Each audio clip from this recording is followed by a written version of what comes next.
Neon Genesis Evangelion. Maybe you don't know what it is, but you've heard of it, or maybe you've watched the whole series and you still don't know what it is, and honestly, that's okay. This video is going to be like that, and just because you don't necessarily understand the beginning doesn't mean you won't accept it by the end. There are some things in this world that aren't meant to be explained, and Eva is kind of one of those things. Regardless, there are thousands of explanations or interpretations out there for you if you are interested, but this video isn't one. Instead, this is me, the me that you conceive inside of your mind, one you fill with substance and is therefore capable of recognizing itself. The one that exists because you make me exist. This is Evangelion. Hi, I'm Mike.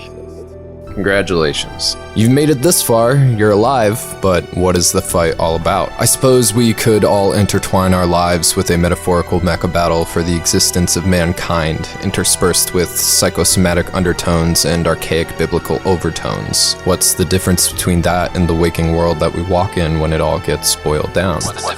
It is always a struggle for existence in the end, but still, Evangelion is a moving piece, a network of shadows that will ebb and flow with each year you rewatch it because it has no static meaning. Nothing is set in stone. It was designed to speak to you at this moment when you watch it, so from it, perhaps you will learn something about me I didn't realize while writing this. Lingering questions. Do you hate yourself? Do you know yourself well enough to even hate it, or do you love yourself for a purpose? Do you love the you that exists within me simply because you fill a role that you love? Or are you just ignoring it all? Evangelion demands that these questions be addressed, but are they questions if there are no answers? I really don't know. Let's begin.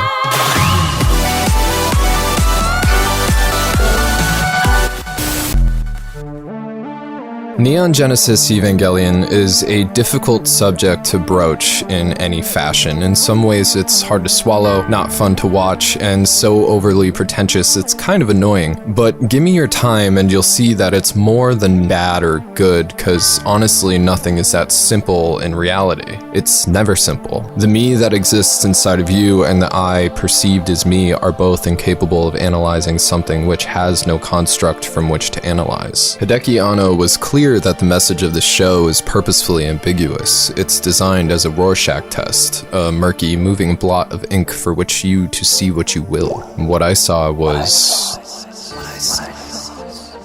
This is the me that I recognize as myself, and from this perspective, Eva is a slow-moving mech anime with an overcomplicated plot and a cast of well-written but completely unlikable characters. I mean it. Not one has a redeeming quality to their name. The focal point, Shinji Ikari, is a selfish, self-loathing crybaby 14-year-old with abandonment issues. He's indecisive, flighty, sexually repressed, and at the same time a proprietor for a constant buzz of sexual tension around him. He's naturally gifted with his Eva, but also almost completely useless and miserable as a human being. Then there's Rei Ayanami. She's just a whispering, lifeless husk of a character who's there to be attractive and pathetic for 95% of the story. How about Asuka Langley Soryu, the selfish, self-obsessed loser who has no real purpose in the show other than to be rude and annoying fan service and inevitably realizes that and wishes for death. And unlike Rei, she is literally there to be attractive and pathetic. Even best girl Masato Katsuragi is nothing but a nosy, pushy, selfish alcoholic with daddy issues. The other characters like Shinji's dad Gendo Ikari or Shinji's schoolmates whose names I can't be bothered to remember are either evil, pointless, annoying, or simply fodder for the angels. But that's the thing, they're very real, aren't they? Is this not just a surface-level observation of characters that are eventually fleshed out and pieced off into a larger puzzle? Therefore, wouldn't it make sense that everyone is like this? That their annoying little personality quirks are derived from a lifetime of experiences that can't be erased from the past? You aren't going to like everyone, but it doesn't mean that they aren't important. It doesn't mean that they don't have a story to tell. The me that exists within you understands this, and perhaps this is why I continue continued to watch on my first run through. Despite my genuine distaste for the characters, I felt something growing with each episode that I couldn't ignore. Something that was bigger than the show, bigger than the characters, bigger than the sum of many parts. Which is profound. To have a story work with unlikable characters is no easy task, yet how could we not relate to these sad sacks when they're so undeniably a part of us? People we know, people we grew up with, and people we are.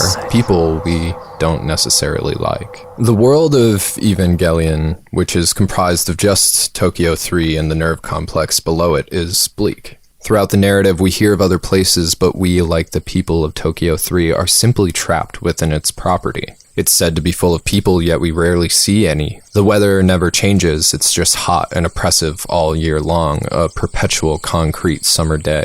Over and over again, a purgatory for its population. It's ravaged by the angels and the Evas alike, yet the only casualty we hear of is one girl directly connected to Shinji. Underneath is the NERV hive mind, the Geofront. The year is 2015, and it's been a while since the second coming of the apocalypse. This is the me that exists in your mind, Misato. And yet at the same time, this is also the me which exists in your mind. You see, it's believed that the Earth and the Moon were one until the planet was hit by a giant meteor, casting off a large chunk of itself into our orbit, becoming our moon. This was the first impact. However, what was on the meteor is up for discussion. Perhaps it was the progenitor of our species. A fallen angel to which was born a race of hyper-intelligent but lazy, self-loathing monkeys. A seed with the power to populate an entire geosphere. Would it not be Mother? Would this not be birth?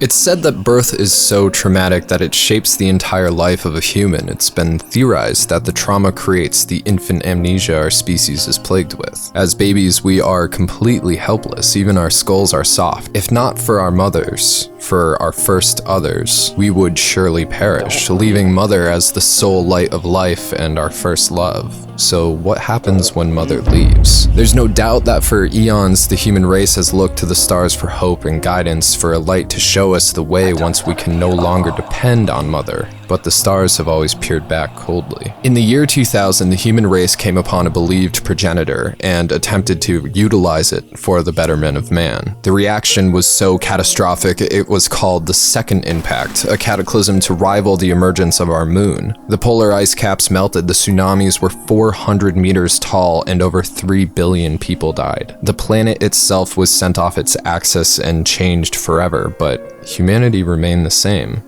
Alone. If God was dead, would you resurrect him? How could a god die? This progenitor, Adam, was the original seed, but one that did not sprout, as a second seed ran off course and fell to earth. The reaction caused Adam to petrify and Lilith to spread the Lilum, us. However, this world rightly belonged to Adam and his angels. After he was awoken, his seed took sprout and a war of the forest began. Man is weak, God is strong, but man is smart. To kill a god, you must use a god, and if there is no god around, simply make one. Evangelion. These techno-organic vessels are created from the body of not Adam, but Lilith to beat back the onslaught of angels, the rightful first race. Angels attempting to reclaim their world, yet Evas are also mixed with a soul. They have human intelligence locked within them. They are alive, but controlled through locks and keys. They are controlled by humans and plugs inserted into the Eva's bodies, submerged in fluid and tied by their nervous systems, a link. This fluid is breathable, known as LCL. Its properties are that of the primordial soup because it is the blood of humanity's progenitor, the angel Lilith. Now, simply a husk being sucked dry for the purposes of NERV. Unit 01, piloted by Shinji Ikari, is fused with the soul of his dead mother Yui and created from brutalizing the crucified body of Lilith. This fact is unknown to Shinji. He, the other Eva pilots, Rei and Asuka, his mentor Misato, as well as most of the workers at NERV, know nothing of what I've told you. It's much easier to fight a war with hate than with knowledge. The fear of a third impact drives these characters forward blindly to face the monstrous angels before they reach Central Dogma, otherwise known as the core of NERV headquarters in the Geofront below Tokyo 3. However, behind the scenes is the mysterious group Seele and their dead sea scrolls, prophetic scriptures of the past, present, and future of man, as well as Gendo Ikari, leader of NERV, Hand of Seele, but a man with his own more personal agenda. There are puppet masters upon puppet masters pulling their strings, and strung to the last chord is Shinji, a boy without a mother. They say birth is a horrific thing. It's a separation of a bond through mutual blood, fear, and pain. But unknowingly, Shinji is time and time again reinserted back into his long-dead mother. Oedipal in nature, but more than a simple complex when Unit 01 becomes self-aware again, absorbing Shinji, removing him of his body and spatial awareness for over a month. The Eva unit, partially comprised of the soul of Shinji's mother, rejects all other pilots and wishes not to be parted with Shinji. She demands Shinji, causing the weak boy to lose himself completely. His body and soul are dissolved into the primordial soup, and he is once again united with mother as one. It is a safe and warm place, but a place a 14-year-old boy does not belong. Inevitably, he's dragged back into his requantified body, literally born again into the arms of his new companions, still with his mission, his hatred for angels, himself, his father, and the times they live in. But with a new tie to life he didn't have before. It was his first time voluntarily leaving his mother's embrace.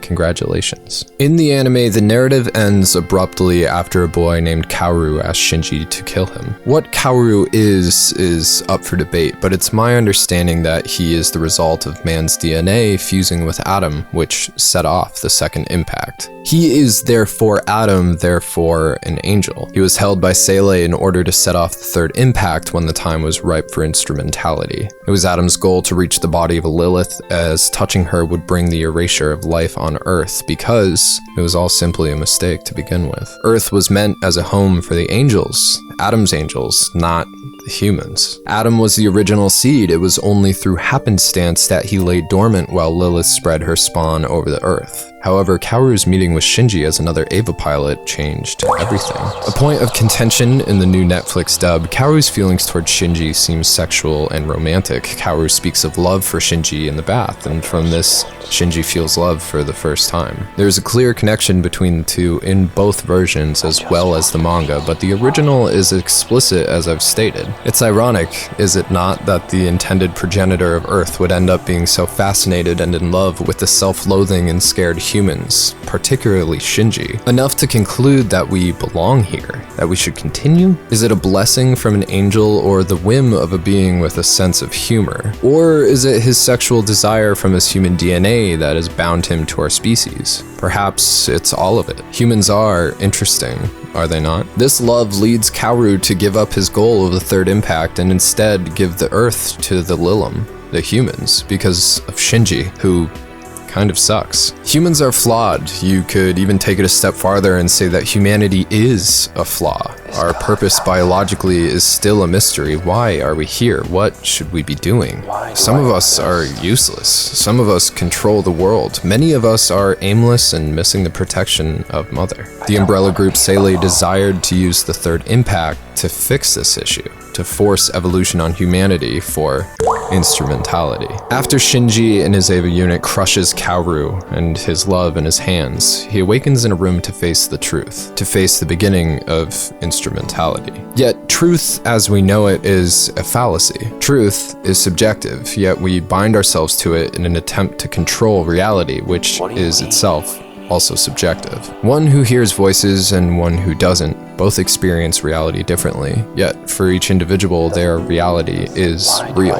The voices exist as neurological, electrical impulses and occupy a physical space within existence, yet are only audible to those who hear them. That is their reality and their truth. But is it actually true or actually real? Yes, but no.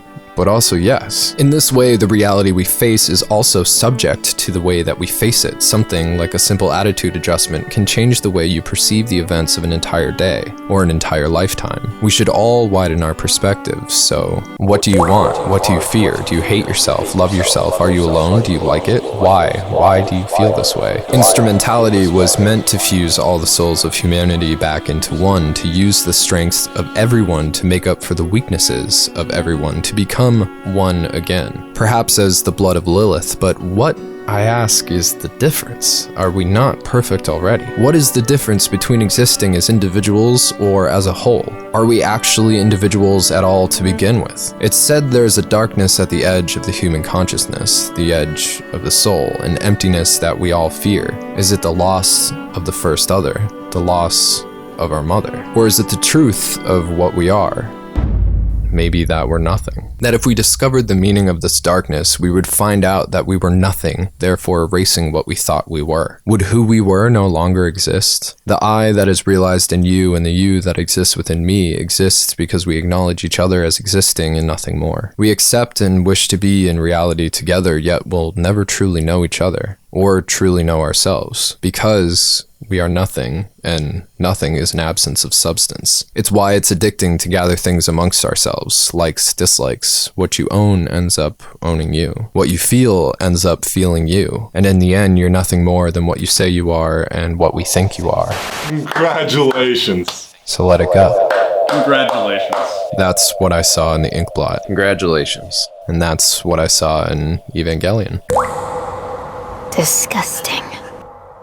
Because Eva is such a confusing and wild emotional experience, I really want to know what you guys saw in the ink blot. So if you could, please leave comments down below letting me know what you took from it, because what you took from Evangelion will definitely be different from what I saw this year, and next year if we cover it again, I'm sure our video will be different then. So I'm really interested in getting all these perspectives and putting them together. It's going to be an interesting kind of social experiment, but thank you so much for sticking around through the end of the video. I know that this one was a little bit weird, it was a little bit experimental, but we had a lot of fun with it. I really took my time trying to get as much of the show into my brain as I possibly could. Came out pretty much exactly the way that I wanted it to, so I hope that you enjoyed it, but I tried to make it as true to Evangelion as I possibly could, just because it's such a confusing and disorienting show, and a lot of it is kind of designed to make you feel uncomfortable and unhappy because you see yourself in these characters. But anyway, I really appreciate your patience with this one. I know it took a little bit longer than usual, but we have another video for you next week. It's a story you never knew. We already picked the subject. Subscribe so you know when that's coming out. And of course, we couldn't do this without our lovely patrons. And speaking of which, our ultimate lucky patron of the week, Cole the Coward, one of our earliest patrons and one of our most active. Thank you so much. Cole was nice enough to send me gifts, which nobody has done before. Like, it was really crazy. So thank you so much. Congrats on your win. If you would like to be entered into the Ultimate Lucky Patron of the Week contest, all you have to do is go sign up on Patreon. Only costs $1, and you get exclusive content, bonus goodies. We have other tiers as well for even more, if that's something that you would like. Don't forget to follow us on Twitter and Instagram. That is at bonsai_pop. My name is Mike. Thank you for watching Bonsai Pop, and I will see you next time. You